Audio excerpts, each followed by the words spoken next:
നിയമസഭാ തെരഞ്ഞെടുപ്പ് വിശകലനവുമായി ബന്ധപ്പെട്ട് കാസർഗോഡ് ജില്ല, കണ്ണൂർ ജില്ല, വയനാട് ജില്ല ഈ 3 ജില്ലകളുടെയും മണ്ഡലങ്ങളെ പറ്റിയും അവിടുത്തെ മുന്നണികളുടെ സാധ്യതകളെ പറ്റിയും കഴിഞ്ഞ 3 വീഡിയോകളിലായി സംസാരിച്ചിരുന്നു. ഇനി പറയാൻ പോകുന്നത് കോഴിക്കോട് ജില്ലയാണ്. കോഴിക്കോട് ജില്ലയിൽ സ്വാഭാവികമായിട്ടും കഴിഞ്ഞ കാലങ്ങളിൽ കോൺഗ്രസിന് ഒറ്റ സീറ്റ് പോലും ഇല്ലാത്ത ജില്ലയാണ്. മുസ്ലിം ലീഗിനാണ് അവിടെ UDF പ്രതിനിധികളായിട്ട് നിയമസഭയിൽ ആളുകളുള്ളത്. LDFനെ സംബന്ധിച്ചിടത്തോളം അവർക്ക് വളരെ വലിയ മേൽക്കോയ്മയുള്ള ജില്ലയായിരുന്നു കഴിഞ്ഞ കാലങ്ങളിൽ കോഴിക്കോട് എന്നുള്ളത്. പക്ഷേ അടുത്ത കാലത്തായി ലോക്സഭാ തെരഞ്ഞെടുപ്പിന്റെ പശ്ചാത്തലത്തിൽ ഷാഫി പറമ്പലിന്റെ വരവും അതുമായി ബന്ധപ്പെട്ട കാര്യങ്ങളും പരമ്പരാഗതമായിട്ട് അവരുടെ വോട്ട് ഷെയറിൽ വളരെ വലിയ വ്യത്യാസമുണ്ടാവുകയും അവരുടെ സ്വാധീന മേഖലകളിൽ നിന്ന് പോലും വോട്ടുകൾ നഷ്ടപ്പെടുന്ന അവസ്ഥയുണ്ടായി. കഴിഞ്ഞ ലോക്കൽ ബോഡി തെരഞ്ഞെടുപ്പിൽ കോഴിക്കോട് ജില്ലയിലെ പല പഞ്ചായത്തുകളും മുനിസിപ്പൽ മറ്റു വാർഡുകളുമൊക്കെ ഈ ഒരു ഷാഫി പറമ്പലിന്റെ ഒരു സാന്നിധ്യം കൊണ്ട് അല്ലെങ്കിൽ UDFന്റെ പ്രവർത്തനങ്ങൾ കൊണ്ട് UDF തിരിച്ചു പിടിച്ചു. ചരിത്രത്തിൽ ആദ്യമായിട്ട് നിരവധി വർഷങ്ങളായി LDF കൈകാര്യം ചെയ്യുന്ന പല പഞ്ചായത്തുകളും LDFന് നഷ്ടപ്പെട്ടു. ഇതൊക്കെ അവിടെ ഒരു പ്രാദേശികമായിട്ടുണ്ടായ ഒരു സാഹചര്യം നിലനിൽക്കുന്നുണ്ട്. ഏതായാലും കോഴിക്കോട് ജില്ലയിൽ വരുന്ന 12 നിയമസഭകളെ മണ്ഡലങ്ങളെ പറ്റിയാണ് ഇന്നത്തെ വീഡിയോയിൽ പറയാൻ പോകുന്നത്. ആദ്യമായിട്ട് കുറ്റ്യാടി മണ്ഡലത്തെ പറ്റിയാണ് സംസാരിക്കാനുള്ളത്. കുറ്റ്യാടി നിലവിൽ LDFന്റെ കയ്യിലാണ് സീറ്റുള്ളത്. ഈ തെരഞ്ഞെടുപ്പിൽ മത്സരിച്ചത് CPMന് വേണ്ടി KP കുഞ്ഞഹമ്മദ് കുട്ടിയും IUMLന് വേണ്ടി നേരത്തെ അവിടെ MLA ആയിരുന്ന പാറക്കൽ അബ്ദുള്ളയുമാണ്. മുസ്ലിം ലീഗിന്റെ ഒരു വലിയ മുഖമാണ് പാറക്കൽ അബ്ദുള്ള എന്നുള്ളത്. UDFന്റെ വലിയ ധനാഢ്യനാണ്. സംഘടനാ സംവിധാനം പ്രവർത്തിക്കാൻ കഴിയുന്ന ആളാണ്. ഏതായാലും KP കുഞ്ഞഹമ്മദ് കുട്ടിയും പാറക്കൽ അബ്ദുള്ളയും തമ്മിലുള്ള മത്സരമാണ് കുറ്റ്യാടിയിൽ നടന്നത്. 2021 വോട്ടിംഗ് പാറ്റേൺ നോക്കുമ്പോൾ കുഞ്ഞഹമ്മദ് കുട്ടിക്ക് 80,000 വോട്ടും പാറക്കൽ അബ്ദുള്ളയ്ക്ക് 79,000 ചില്ലാനം വോട്ടും. അവിടെ വിക്ടറി എന്നുള്ളത് മാർജിനലാണ്. കേവലം 333 വോട്ടിന്റെ ഭൂരിപക്ഷമാണ് 2021 പാറക്കൽ അബ്ദുള്ളക്കെതിരെ ഈ കുഞ്ഞഹമ്മദ് കുട്ടിക്ക് ലഭിച്ചിട്ടുള്ളത്. CPM കാൻഡിഡേറ്റാണ്, പാർട്ടി ചിഹ്നത്തിലാണ് മത്സരിക്കുന്നത്. ഇനി അവിടെ 2021 നിലവിലെയും സാഹചര്യങ്ങൾ മുൻനിർത്തി എന്താവുമെന്ന് പ്രവചിക്കാൻ കഴിയില്ല. എങ്കിൽ പോലും പാറക്കൽ അബ്ദുള്ളയ്ക്ക് ഒരു എഡ്ജ് ആ മണ്ഡലത്തിലുണ്ട്. അവിടെ അന്നത്തെ 2021 തോൽവിക്ക് ശേഷം മണ്ഡലത്തിൽ സജീവമായി പ്രവർത്തിക്കാൻ പാറക്കൽ അബ്ദുള്ളയ്ക്ക് സാധിച്ചിട്ടുണ്ട്. അങ്ങനെ പിന്നീട് അവരുടെ പണവും അതുമായി ബന്ധപ്പെട്ട പ്രവർത്തനങ്ങളും ന്യൂനപക്ഷ മേഖലകളിലുള്ള സ്വാധീനവും ഇതൊക്കെ മുൻനിർത്തി പാറക്കൽ അബ്ദുള്ളയ്ക്ക് പിന്നീട് ഒരു ഭരണവിരുദ്ധ വികാരം എന്നുള്ള ഒരു സംഗതി അല്ലെങ്കിൽ ഭരണം മാറണം എന്നുള്ള ആഗ്രഹം ജനങ്ങൾക്കുണ്ടാവുകയും ചെയ്താൽ സ്വാഭാവികമായിട്ടും മണ്ഡലം LDFന്റെ കയ്യിൽ നിന്നും UDFലേക്ക് പോകുമെന്നാണ് കരുതപ്പെടുന്നത്. അങ്ങനെയാണ് നമുക്ക് മനസ്സിലാക്കാൻ കഴിയുന്നത്. 2016 തെരഞ്ഞെടുപ്പ് പരിശോധിക്കുമ്പോൾ അന്ന് പാറക്കൽ അബ്ദുള്ള 71,000 ചില്ലാനം വോട്ട് നേടിയിട്ടുണ്ട്. CPMന് 70,000 ചില്ലാനം വോട്ടാണ് ലഭിച്ചത്. അന്നത്തെ ഭൂരിപക്ഷം പാറക്കൽ അബ്ദുള്ളയുടെ ഭൂരിപക്ഷം 1157 വോട്ടാണ്. അപ്പോൾ ഇഞ്ചോടിഞ്ച് മത്സരമാണ് യഥാർത്ഥത്തിൽ അവിടെ നടക്കുന്നത്. ഈ കുറ്റ്യാടി മണ്ഡലത്തിൽ ഈ തെരഞ്ഞെടുപ്പിലെ മത്സരം ഇഞ്ചോടിഞ്ചായിരിക്കും. ഓരോ വോട്ടും നിർണായകമായിരിക്കും. ഓരോ വോട്ടുകളും എങ്ങനെ വന്നു എന്നതിന്റെ അടിസ്ഥാനത്തിൽ അത് LDFനോ UDFനോ 2 ഭാഗത്തേക്ക് വേണമെങ്കിലും മാറാം. കേരളത്തിൽ ഭരണം നിശ്ചയിക്കാൻ പോകുന്ന മണ്ഡലങ്ങളിൽ ഉൾപ്പെട്ടതാണ് യഥാർത്ഥത്തിൽ കുറ്റ്യാടി മണ്ഡലം എന്നുള്ളത്. എങ്കിൽ പോലും നിലവിലുള്ള ഒരു ഭരണം മാറണമെന്നും നേരത്തെ തോറ്റത് കേവലം 300 ചില്ലാനം വോട്ടുകൾ കാണുമെന്നും പാറക്കൽ അബ്ദുള്ളയുടെ സ്ഥാനാർത്ഥിത്വവും ഒക്കെ മുൻനിർത്തി UDFന് ചെറിയൊരു മേൽക്കോയ്മ മണ്ഡലത്തിൽ ഉണ്ട് എന്ന് വേണം മനസ്സിലാക്കാൻ. അത് ചിലപ്പോൾ വിജയത്തിലേക്ക് എത്തിയേക്കാം എന്ന് വേണം മനസ്സിലാക്കാൻ. ഇനി നാദാപുരം മണ്ഡലമാണ്. CPI ആണ് LDFന് വേണ്ടി മത്സരിക്കുന്നത്. P വസന്തൻ ആണ് CPI സ്ഥാനാർത്ഥി. കോൺഗ്രസിന് വേണ്ടി KM അഭിജിത്ത് മത്സരിക്കുന്നു എന്നുള്ളതാണ്. 2021 ഇലക്ഷൻ പാറ്റേണിന്റെ വോട്ടിംഗ് ഷെയർ നമ്മൾ നോക്കുമ്പോൾ അവിടെ 83,000 ചില്ലാനം വോട്ടാണ് CPI സ്ഥാനാർത്ഥി EK വിജയൻ നേടിയത്. കോൺഗ്രസ് സ്ഥാനാർത്ഥി പ്രവീൺ കുമാർ 79,000 ചില്ലാനം വോട്ടുകൾ നേടി. ഭൂരിപക്ഷം 4,000 ചില്ലാനമാണ്. STPക്ക് ഒരു 2,000-നടുത്ത് വോട്ട് ആ തെരഞ്ഞെടുപ്പിൽ അവിടെ ലഭിച്ചിട്ടുമുണ്ട്. അപ്പോൾ അവിടെ കാര്യങ്ങൾ കുറച്ചും കൂടി സങ്കീർണമാണ്. 4000 വോട്ടിന്റെ ഭൂരിപക്ഷമാണ് നാദാപുരം മണ്ഡലത്തിൽ LDFിന് സംബന്ധിച്ചിടത്തോളം ഉള്ളത്. അവരുടെ സിറ്റിംഗ് സീറ്റാണ്. അങ്ങനെ 4000 മാത്രം ഭൂരിപക്ഷമുള്ള മണ്ഡലം ഒരു വികാരമുണ്ടായാൽ മാറാനുള്ള സാധ്യതയുണ്ട്. 2000 വോട്ടുകൾ മറിഞ്ഞാൽ ചിലപ്പോൾ മാറിയേക്കാം. പക്ഷെ ഇതുവരെയും കോൺഗ്രസിന് വിജയിക്കാൻ കഴിഞ്ഞിട്ടില്ല എന്നുള്ള ഒരു യാഥാർത്ഥ്യം അവിടെ നിലനിൽക്കുന്നുണ്ട്. 2016 തെരഞ്ഞെടുപ്പ് നമ്മൾ പരിശോധിക്കുമ്പോൾ അന്ന് CPIക്ക് 74,000 വോട്ടും INCക്ക് വേണ്ടി പ്രവീൺ കുമാർ, EK വിജയൻ CPIക്ക് വേണ്ടിയും കോൺഗ്രസിന് വേണ്ടി പ്രവീൺ കുമാറും മത്സരിച്ചു. 74,000 വോട്ടാണ് CPI നേടിയത്. 69,000 ചില്ലാനം വോട്ടാണ് കോൺഗ്രസ് സ്ഥാനാർത്ഥി നേടിയത്. അപ്പോൾ അങ്ങനെ നോക്കുമ്പോൾ അന്നത്തെ വിജയം എന്നുള്ളത് 4,759. അതായത് ഈ മണ്ഡലത്തിൽ നാദാപുരം മണ്ഡലത്തിലെ ഭൂരിപക്ഷം എന്നുള്ളത് 5,000-ൽ താഴെ ഉള്ള വോട്ടാണ് LDFിനെ സംബന്ധിച്ചിടത്തോളം. അവരുടെ സിറ്റിംഗ് സീറ്റാണ്, അവർ കാലങ്ങളായി നിലനിർത്തുന്ന സീറ്റാണ്. പക്ഷേ ഭൂരിപക്ഷം 5,000-ൽ താഴെയാണ്. അവിടെ വോട്ടുകൾ അങ്ങോട്ടും ഇങ്ങോട്ടും മാറിയാൽ, ഭരണം മാറണമെന്നുള്ള ഒരു ചിന്താഗതിയിലേക്ക് ആളുകൾ എത്തിയാൽ ചിത്രം മാറും. അവിടെ വലിയ അട്ടിമറിക്ക് കൂടി സാധ്യതയുണ്ട്. എങ്കിൽ പോലും കേരളത്തിന്റെ ഭരണം നിശ്ചയിക്കുന്ന മറ്റൊരു മണ്ഡലമായിട്ട് വേണം നാദാപുരത്തെ വിലയിരുത്താൻ. കുറ്റ്യാടി പോലെ തന്നെ ഏറ്റവും പ്രധാനപ്പെട്ട ഫൈറ്റിംഗ് സീറ്റായി വേണം നാദാപുരത്തെ വിലയിരുത്താൻ. ഇനി കൊയിലാണ്ടി മണ്ഡലത്തിലേക്കാണ്. കൊയിലാണ്ടി മണ്ഡലത്തിൽ K ദാസനാണ് CPMന് വേണ്ടി മത്സരിക്കുന്നത്. അഡ്വക്കേറ്റ് K പ്രവീൺ കുമാറാണ് കോൺഗ്രസിന് വേണ്ടി മത്സരിക്കുന്നത്, UDFിന് വേണ്ടി മത്സരിക്കുന്നത്. 2021 തെരഞ്ഞെടുപ്പ് നമ്മൾ പരിശോധിക്കുമ്പോൾ കാനത്തിൽ ജമീല എന്ന CPM സ്ഥാനാർത്ഥി 75,000 വോട്ട് നേടുകയും കോൺഗ്രസിലെ N സുബ്രഹ്മണ്യൻ 67,000 വോട്ട് നേടുകയും ചെയ്ത മണ്ഡലമാണ്. അങ്ങനെയുള്ള മണ്ഡലത്തിൽ LDFിന്റെ ഭൂരിപക്ഷം എന്നുള്ളത് 8,472 വോട്ട്, അഥവാ പരമ്പരാഗതമായിട്ട് അത്യാവശ്യം നല്ലൊരു ഭൂരിപക്ഷം എന്ന് വേണമെങ്കിൽ വിശേഷിപ്പിക്കാവുന്നതാണ്. അങ്ങനെ 8,400 വോട്ടിന്റെ ഭൂരിപക്ഷമാണ് കൊയിലാണ്ടി മണ്ഡലത്തിൽ 2021 LDFിന് ഉണ്ടായിരുന്നത്. 2026 എത്തുമ്പോൾ കോഴിക്കോട് ജില്ലയിൽ ഒരു UDF അനുകൂല തരംഗം ഉണ്ടായാൽ പോലും ചിലപ്പോൾ വിജയിച്ച് കയറാമെന്നുള്ള ഉറപ്പൊന്നുമില്ലാത്ത മണ്ഡലമാണ്. 2016 K ദാസൻ 70,000 വോട്ട് നേടുകയും N സുബ്രഹ്മണ്യൻ 57,000 വോട്ട് നേടുകയും ചെയ്ത മണ്ഡലമാണ്. അപ്പോൾ രണ്ട് സമയത്തും ആ ഒരു ഭൂരിപക്ഷം എന്നുള്ളത് 2016 അത് 13,000 ചില്ലാനമാകുമ്പോൾ 2021 എത്തുമ്പോൾ അത് വീണ്ടും കുറയുകയാണ് ചെയ്തിട്ടുള്ളത്, 8,472. അങ്ങനെ 2026 എത്തുമ്പോൾ വീണ്ടും കുറയുമോ അല്ലെങ്കിൽ അത് LDF തന്നെ നിലനിർത്തുമോ എന്നുള്ളത് പരമ്പരാഗതമായിട്ട് LDFിന്റെ സിറ്റിംഗ് സീറ്റാണ്. വലിയ പ്രശ്നങ്ങൾ നിലവിലുള്ള അവസ്ഥയിൽ കാണുന്നില്ല. കൊയിലാണ്ടിയൊക്കെ മറിയണമെങ്കിൽ നേരത്തെ പറഞ്ഞതുപോലെ തന്നെ ഒരു UDF തരംഗമുണ്ടായാൽ സ്വാഭാവികമായിട്ടും മറയുന്ന മണ്ഡലമായിരിക്കും. അല്ലാത്ത പക്ഷം LDF തന്നെ നിലനിർത്താനാണ് സാധ്യത. ഏറ്റവും ശ്രദ്ധേയമായ പോരാട്ടം നടന്ന പേരാമ്പ്ര മണ്ഡലത്തെ കുറിച്ചാണ് പറയാനുള്ളത്. ഫാത്തിമ തഹ്ലിയ എന്ന UDFിന്റെ മുസ്ലിം ലീഗിന്റെ ഏറ്റവും ശക്തയായ സ്ഥാനാർത്ഥിയും LDF കൺവീനറായ TP രാമകൃഷ്ണനും തമ്മിൽ ഏറ്റുമുട്ടിയ മത്സരമാണ്. അപ്പോൾ 2021 കണക്കെടുക്കുമ്പോൾ നമ്മൾക്ക് 22,000 ചില്ലാനം വോട്ടിന്റെ ഭൂരിപക്ഷം LDFിന് ഉണ്ടായിരുന്ന മണ്ഡലമാണ്. TP രാമകൃഷ്ണൻ തന്നെയായിരുന്നു അന്ന് സ്ഥാനാർത്ഥി. അദ്ദേഹത്തിന്റെ സിറ്റിംഗ് സീറ്റാണ് അത്. കഴിഞ്ഞ കുറേ വർഷങ്ങളായി അദ്ദേഹം ജയിച്ചു വരുന്ന മണ്ഡലമാണ്. ഇപ്രാവശ്യം ഫാത്തിമ തഹ്ലിയയാണ് UDF മുസ്ലിം ലീഗ് സ്ഥാനാർത്ഥിയായി നിശ്ചയിക്കുകയും മത്സരിക്കുകയും ചെയ്തത്. അവിടെ ഒരു പുതിയ ഒരു ശൈലി പ്രചരണത്തിൽ ഫാത്തിമ തഹ്ലിയ ഉപയോഗിച്ചു. പരമ്പരാഗത ശൈലികൾക്കപ്പുറം സോഷ്യൽ മീഡിയയിൽ റീൽസുകൾ നിരന്തരമായി കണ്ടന്റായി ഉൽപ്പാദിപ്പിക്കുകയും അത് വോട്ടർമാർക്കിടയിൽ പ്രചരിപ്പിക്കുകയും ചെയ്തു. ഈ ഒരു തന്ത്രം തന്നെയാണ് നേരത്തെ ഷാഫി വടകര ലോക്സഭാ മണ്ഡലത്തിൽ തെരഞ്ഞെടുത്തത്. അതേ തന്ത്രം തന്നെയാണ് ഇവിടെ ഫാത്തിമ തഹ്ലിയ നടത്തിയിട്ടുള്ളത്. അവിടെ ഒരു കൗമില കുട്ടി എന്നുള്ള ഒരു പ്രചരണം LDF നടത്തി, വർഗീയ പ്രചരണം നടത്തി എന്നുള്ള രീതിയിൽ UDF പ്രചരണം നടത്തിയിരുന്നു. എങ്കിലും ഫാത്തിമ തഹ്ലിയ അവിടെ വലിയ ഓളം സൃഷ്ടിച്ചു എന്ന കാര്യത്തിൽ സംശയമില്ല. TP രാമകൃഷ്ണനെതിരെ നല്ല മത്സരം നടത്തിയെന്നാണ് പൊതുവെയുള്ള വിലയിരുത്തൽ.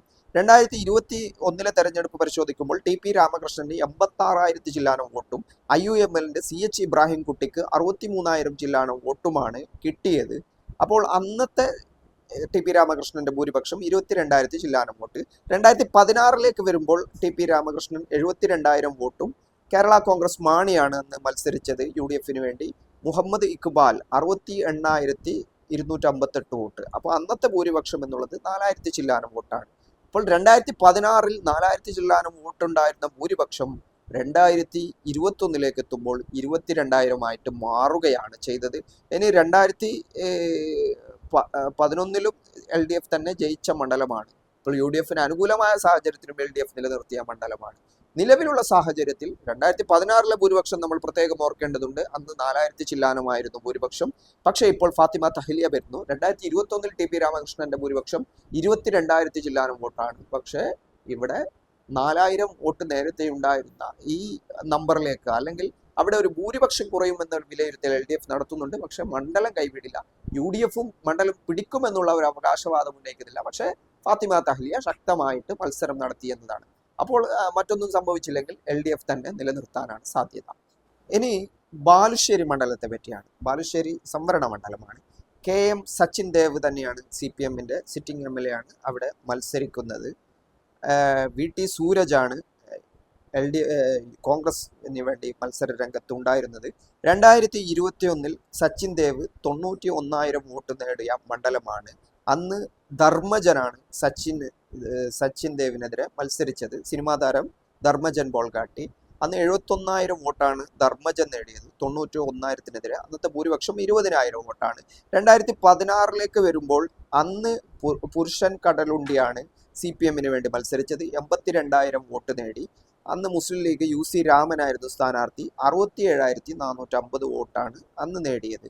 അപ്പോൾ അവിടെ ഒരു SDPIക്ക് 2000 ചില്ലാനം വോട്ടുകളുണ്ട്. അത് എങ്ങോട്ട് പോകുമെന്നുള്ള വളരെ പ്രധാനപ്പെട്ട ഒരു കാര്യമാണ്. ഏതായാലും സച്ചിൻ ദേവ് VT സൂരജ് പോരാട്ടമാണ് അവിടെ നടന്നത്. മറ്റു കാര്യങ്ങൾ വലിയ സാധ്യതകൾ കാണുന്നില്ല. ബാലുശ്ശേരി അട്ടിമറിയണമെങ്കിൽ തരംഗമുണ്ടാവണം. UDFന്റെ കയ്യിലേക്ക് എത്തണമെങ്കിൽ തരംഗമുണ്ടാവണം. സച്ചിൻ ദേവ് അത്ര മോശം ഇമേജ് ഉണ്ടാക്കിയ ഒരു സ്ഥാനാർത്ഥിയല്ല. 91,000 എന്നുള്ള നേരത്തെയുള്ള നമ്പറും 20,000 ഭൂരിപക്ഷമാണ്. ഭൂരിപക്ഷം കുറഞ്ഞാലും മണ്ഡലം നിലനിർത്താൻ കഴിയുമെന്ന് തന്നെയാണ് LDF കണക്കൂട്ടുന്നത്. UDF വലിയ അട്ടിമറി പ്രതീക്ഷ പുലർത്തുന്നുമില്ല ഈ മണ്ഡലത്തെ സംബന്ധിച്ചിടത്തോളം. ഇനി ഏലത്തൂറാണ്.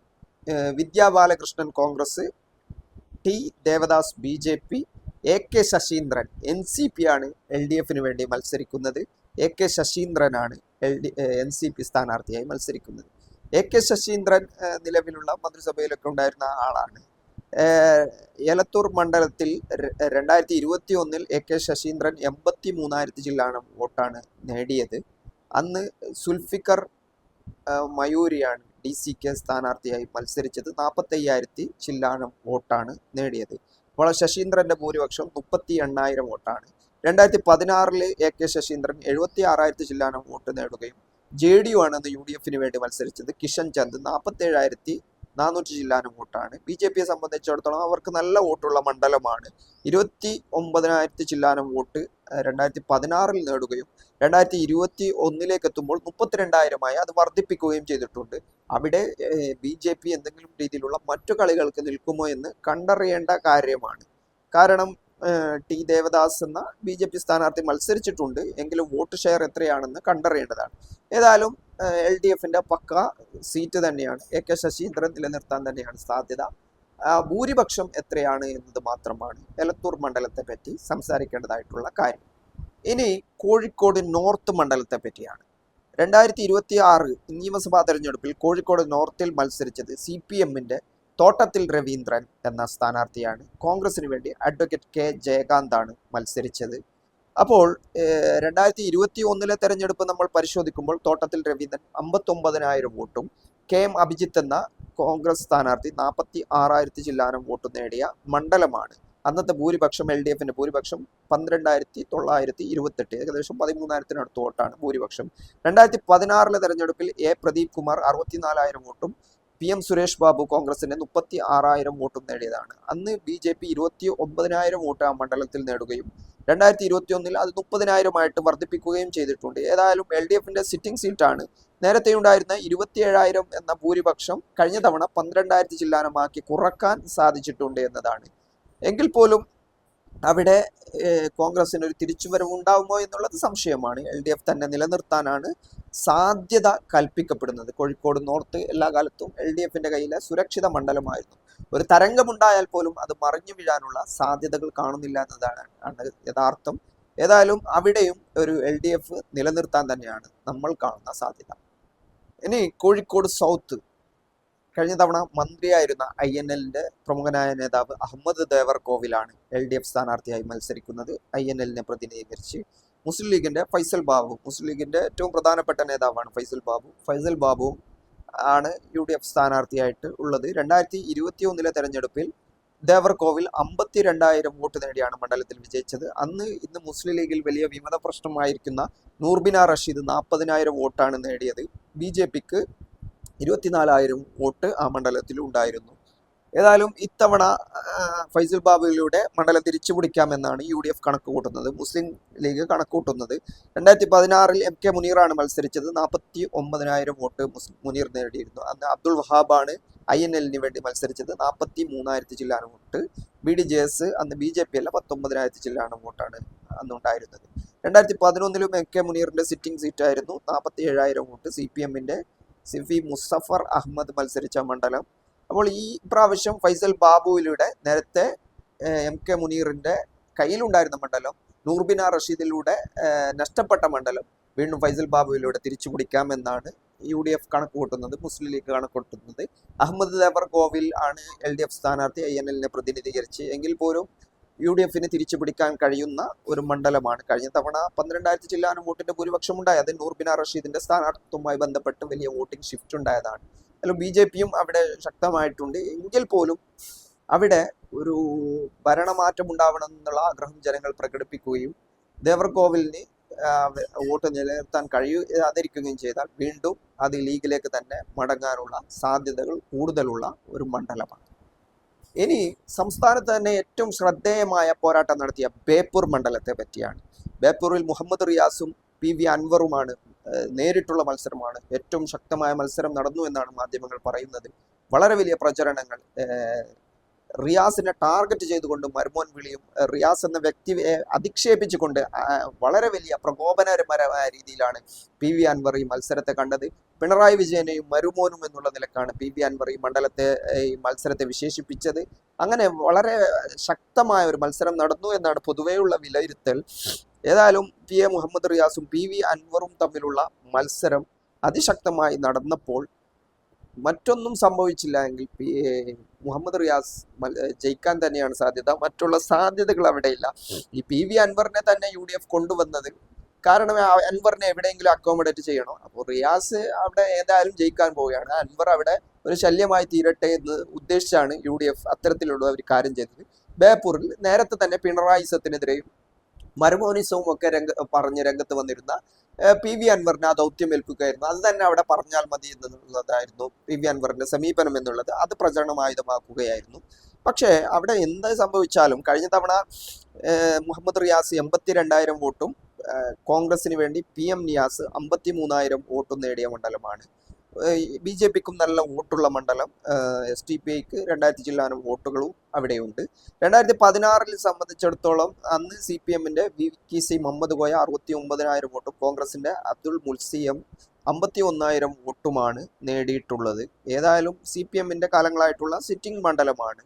അങ്ങനെ നടക്കുന്ന പോരാട്ടത്തിൽ PV അൻവറിനെ തോപ്പിച്ച് മുഹമ്മദ് റിയാസ് വിജയിക്കാൻ തന്നെയാണ് എല്ലാ സാധ്യതകളും ഉള്ളത്. കഴിഞ്ഞ തവണത്തെ ഭൂരിപക്ഷമായ 28,000 വോട്ട് എന്നുള്ളത് അത് ചിലപ്പോൾ കുറയാനുള്ള സാധ്യതയുണ്ട് PV അൻവറിന്റെ വരവോടുകൂടി. എങ്കിൽ പോലും ഒരു പരാജയ തരംഗമുണ്ടായാൽ പോലും അത് വീഴില്ല എന്നാണ് മനസ്സിലാക്കാൻ കഴിയുന്നത്. തീർച്ചയായും മുഹമ്മദ് റിയാസ് തന്നെ അവിടെ വിജയിക്കാനുള്ള എല്ലാ സാധ്യതകളുമാണ് കാണുന്നത്. മണ്ഡലം ബേപ്പൂർ LDF നിലനിർത്തുമെന്നാണ് കരുതുന്നത്. PTA റഹീം, LDF സ്വതന്ത്രൻ PTA റഹീം മത്സരിക്കുന്ന കൊടുവള്ളി മണ്ഡലം, കുന്നമംഗലം മണ്ഡലത്തെ പറ്റി PTA റഹീം MA റസാഖുമാണ് മുസ്ലിം ലീഗിന് വേണ്ടി മത്സരിക്കുന്നത്. മുസ്ലിം ലീഗ് തിരിച്ചുപിടിക്കുമെന്ന് വളരെ കൂടുതൽ അവകാശവാദം ഉന്നയിക്കുന്ന ഒരു മണ്ഡലമാണ്. LDF-ന്റെ PTA റഹീം കഴിഞ്ഞ തവണ 85,000 വോട്ടും അന്ന് കോൺഗ്രസിന് വേണ്ടി മത്സരിച്ച ദിനേശ് പെരുമണ്ണ 74,000 വോട്ടുമാണ് നേടിയിട്ടുള്ളത്. അങ്ങനെ അന്നത്തെ വിജയം 10,000 ചില്ലാനം വോട്ടിന്റെ വിജയമാണ് PTA റഹീം നേടിയത്. 2016 PTA റഹീം 77,000 വോട്ടും കോൺഗ്രസിന്റെ T സിദ്ദീഖ് 66,000 ചില്ലാനം വോട്ടുമാണ് നേടിയത്. അപ്പോൾ BJPക്ക് അത്യാവശ്യം നല്ല വോട്ടുള്ള മണ്ഡലമാണ്. 32,000 വോട്ടും കഴിഞ്ഞ തവണ 27,000, കഴിഞ്ഞ തവണ 5,000 വോട്ടിന്റെ കുറവ് BJPക്ക് ഉണ്ടായി. ഏതായാലും BJPക്ക് നല്ല വോട്ടുള്ള മണ്ഡലമാണ്. എങ്കിൽ പോലും T സിദ്ദീഖ് വന്നിട്ട് പോലും PTA റഹീമിന് മുമ്പിൽ പരാജയപ്പെടുകയാണ് ചെയ്തത്. 2011 റഹീം തന്നെയാണ് വിജയിച്ചത്. അന്ന് IUMLന്റെ UC രാമനെയാണ് പരാജയപ്പെടുത്തിയത് 4000 ചില്ലാനം വോട്ടുകൾക്ക്. അപ്പോൾ പരമ്പരാഗതമായിട്ട് PT റഹീമിന്റെ കോട്ടയാണ്. എങ്കിൽ പോലും ഇപ്രാവശ്യം പിടിച്ചെടുക്കാൻ കഴിയുമെന്നാണ് UDF പ്രതീക്ഷിക്കുന്നത്. IUMLന്റെ MA റസാഖിലൂടെ തിരിച്ചു പിടിക്കാമെന്നാണ് കരുതപ്പെടുന്നത്. പക്ഷേ കുറച്ച് ബുദ്ധിമുട്ടാണ്. കഴിഞ്ഞ തവണത്തെ ഭൂരിപക്ഷം നോക്കി നമ്മൾ മനസ്സിലാക്കുമ്പോൾ 10000 ചില്ലാനം വോട്ടിന്റെ ഭൂരിപക്ഷം മാത്രമല്ല, അവിടെ AP വിഭാഗവും മറ്റുള്ള അവരുടെ സംവിധാനങ്ങളും ഒന്നടങ്കം PT റഹീമിന് പിന്തുണ നൽകും. അതുകൂടാതെ SDPI വോട്ടും PT റഹീം സ്വീകരിക്കുമെന്നുള്ള നിലപാട് സ്വീകരിച്ചിട്ടുണ്ട്. അങ്ങനെ പലവിധങ്ങളായ കാരണങ്ങൾ മുൻനിർത്തി ആ മണ്ഡലം UDFന് മുസ്ലിം ലീഗിന് തിരിച്ചുപിടിക്കാൻ കഴിയില്ല എന്നാണ് മനസ്സിലാക്കാൻ കഴിയുന്നത്. എങ്കിലും തരംഗമുണ്ടായാൽ ചിലപ്പോൾ മറിഞ്ഞേക്കാം. അല്ലാത്ത പക്ഷം UDF അവിടെ പരാജയപ്പെടാൻ സാധ്യതയാണ് സാധ്യത. LDF നിലനിർത്താനാണ് സാധ്യത. കൊടുവള്ളി മണ്ഡലത്തെ പറ്റിയാണ്. സലീം മടവൂർ LDF സ്ഥാനാർത്ഥി PK ഫിറോസ് നേരത്തെ മലപ്പുറത്ത് നിന്നും കോഴിക്കോട്ടേക്ക് വന്നിരിക്കുകയാണ്. അവിടെ സലീം മടവൂറിനെതിരെയാണ് PK ഫിറോസ് മത്സരിക്കുന്നത്. മുസ്ലിം ലീഗിന്റെ സിറ്റിംഗ് സീറ്റാണ്. MK മുനീറിന്റെ സീറ്റായിരുന്നു. MK മുനീറിന് സ്ഥാനാർത്ഥിത്വം കൊടുക്കാതെ PK ഫിറോസിനാണ് ഇപ്രാവശ്യം കൊടുത്തത്. PK ഫിറോസ് കഴിഞ്ഞ തവണ MK മുനീറിന് 72,000 ചില്ലാനം വോട്ടും, സ്വതന്ത്ര സ്ഥാനാർത്ഥി കരാട്ട് റസാഖാണെന്ന് LDFന് വേണ്ടി മത്സരിച്ചത്. അന്ന് 65,000 വോട്ടാണ് കരാട്ട് റസാഖ് നേടിയത്. ആ കരാട്ട് റസാഖ് ഇപ്പോൾ മുസ്ലിം ലീഗിൽ വീണ്ടും ചേർന്നിരിക്കുകയാണ്. അന്നത്തെ ഭൂരിപക്ഷം 6,300 ചില്ലാനം വോട്ടുകളാണ്. 2016 കരാട്ട് റസാഖിലൂടെ സ്വതന്ത്ര സ്ഥാനാർത്ഥിയായി മണ്ഡലം പിടിച്ചെടുക്കുകയായിരുന്നു. 61,000 ആയിരുന്നു അന്ന് കരാട്ട് റസാഖ് നേടിയ വോട്ട്. IUMLന്റെ MA റസാഖ് 60,000 വോട്ട് നേടി. അന്നത്തെ ഭൂരിപക്ഷം എന്നുള്ളത് 573 വോട്ടായിരുന്നു. അതിനു മുമ്പ് മുസ്ലിം ലീഗിന്റെ കയ്യിലെ സുരക്ഷിത മണ്ഡലമായിരുന്നു 17,000 ചില്ലാനം വോട്ട്. അതിനു മുമ്പുള്ള തെരഞ്ഞെടുപ്പിൽ മുസ്ലിം ലീഗിന് ഭൂരിപക്ഷം കിട്ടിയ മണ്ഡലമാണ്. ഏതായാലും നിലവിലുള്ള സാഹചര്യത്തിൽ MK മുനീർ നിലനിർത്തിയ മണ്ഡലം, MK മുനീറിന് 6,000 ചില്ലാനം വോട്ടിന്റെ ഭൂരിപക്ഷം കിട്ടിയ മണ്ഡലം ഇപ്രാവശ്യം തീർച്ചയായിട്ടും അതിൽ PK ഫിറോസിലൂടെ UDF തന്നെ നിലനിർത്താനാണ് സാധ്യത കൂടുതൽ.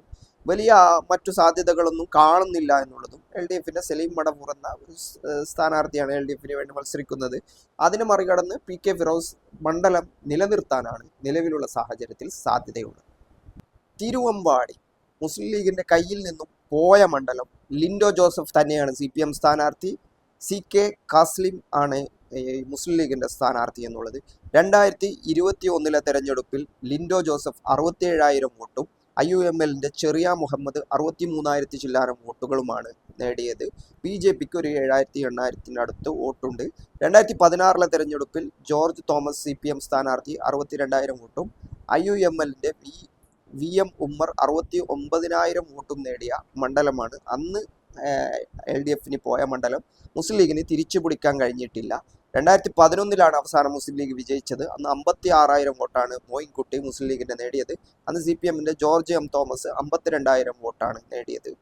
അപ്പോൾ ഈ തെരഞ്ഞെടുപ്പിലേക്ക് വരുമ്പോൾ അവിടെ എന്ത് സംഭവിക്കുമെന്നുള്ള കാര്യത്തിൽ അവിടെ ലിൻഡോ ജോസഫ് ഒരു മുസ്ലിം ന്യൂനപക്ഷ ഭൂരിപക്ഷമുള്ള മണ്ഡലമാണ്. പക്ഷേ അവിടെ ലിൻഡോ ജോസഫ് നിലനിർത്തും എന്നുള്ള പ്രതീക്ഷയാണ് LDF വെച്ചു പുലർത്തുന്നത്. അതിനുള്ള സാധ്യതകളാണ് അവർ കാണുന്നത്.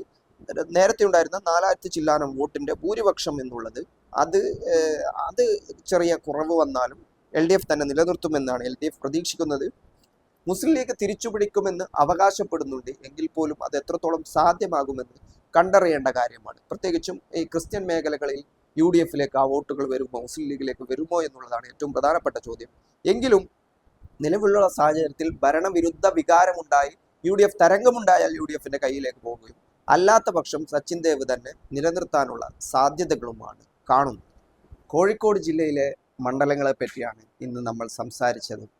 നിലവിലുള്ള സാഹചര്യത്തിൽ LDFന് വളരെ വലിയ പ്രതിസന്ധി ഉണ്ടാക്കുന്ന ഒരു സാഹചര്യം സംസ്ഥാനത്തുടനീളം ചർച്ചയാക്കപ്പെടുന്നുണ്ടെങ്കിലും കോഴിക്കോട് ജില്ലയെ പറയുകയാണെങ്കിൽ ഭൂരിഭാഗം മണ്ഡലങ്ങളും LDF നിലനിർത്താൻ തന്നെയാണ് സാധ്യത. മറ്റുള്ള കാര്യങ്ങൾ സംഭവിക്കില്ല എന്ന് തന്നെയാണ് പ്രതീക്ഷിക്കപ്പെടുന്നത്. ഒരു ഭരണവിരുദ്ധ വികാരമുണ്ടായാൽ UDF അനുകൂല തരംഗമുണ്ടായാൽ അത് ചിലപ്പോൾ കാര്യങ്ങൾ മാറിയേക്കാം. എങ്കിൽ പോലും അതിനുള്ള സാധ്യതകൾ വിരളമാണ്. സംസ്ഥാനത്ത് നെക്ക് ആൻഡ് നെക്ക് ഫൈറ്റാണ് നടക്കുന്നത്. കോഴിക്കോട് ജില്ലയിൽ UDF പോലും വലിയ പ്രതീക്ഷകൾ വെച്ച് പുലർത്തുന്നില്ല. ചില സീറ്റുകൾ മുസ്ലിം ലീഗ് പിടിച്ചടക്കുമെന്ന് പറയുന്നുണ്ട്, തിരിച്ചു പിടിക്കുമെന്ന്. കുറ്റ്യാടിയും കോഴിക്കോട് സൗത്ത് അടക്കമുള്ള സീറ്റുകൾ. എങ്കിൽ പോലും നിലവിലുള്ള സാഹചര്യത്തിൽ LDFനുള്ള മേൽക്കോയ്മ ജില്ലയിൽ തുടരാനാണ് സാധ്യത. അങ്ങനെ നോക്കുമ്പോൾ കണ്ണൂർ, കാസർഗോഡ്, കോഴിക്കോട് 3 ജില്ലയിലും LDFന് മേൽക്കോയ്മ കിട്ടിക്കഴിഞ്ഞു. വയനാട് ആണ് നമ്മൾ സംസാരിച്ച മറ്റൊരു ജില്ല. വയനാടാണ് UDFന് ഏതെങ്കിലും രീതിയിലുള്ള മേധാവിത്വമുള്ളത്. അപ്പോൾ സംസ്ഥാനത്ത് പറഞ്ഞു വരുന്ന UDF അനുകൂല തരംഗം ഇനി എങ്ങനെയാണ് ഉണ്ടാവാൻ പോകുന്നതെന്നും ആ 100 എന്നുള്ള നമ്പറിലേക്ക് UDF എങ്ങനെ എത്തുമെന്നുള്ള ചോദ്യമാണ് അവിടെ പ്രസക്തമാവുന്നത്.